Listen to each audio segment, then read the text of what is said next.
Temptation. It's something we all experience. Whether it's the more or less ordinary temptation we experience in the biscuit aisle when we're on a diet, the more serious internal or external promptings to do that which we recognise as ultimately sinful. We each have to do battle within ourselves to reject temptation. Temptation is often more subtle than simply rejecting evil.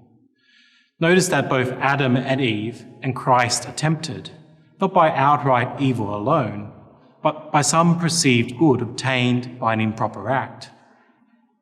If in the first reading Adam and Eve cave in, the Gospel presents us with Christ, the new Adam, courageously resisting such temptation.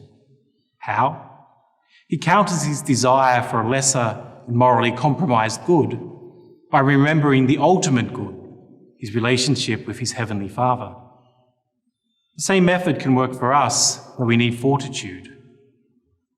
When on a diet, it's best to avoid the biscuit aisle altogether.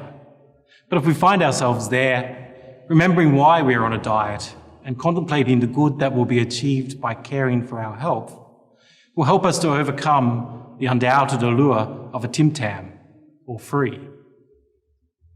While it's always best to avoid temptation and keep far away from sin, if we do find ourselves tempted, we must lift our minds to God, recognizing that in Him alone is found the fullness of life we rightly desire. No compromise will satisfy. No fleeting pleasure will substitute for the Father's love. The battle for holiness is fought in the desert of temptation, but we're not left without remedy. Remember the Father's love and ask for the life-giving bread that Christ offers.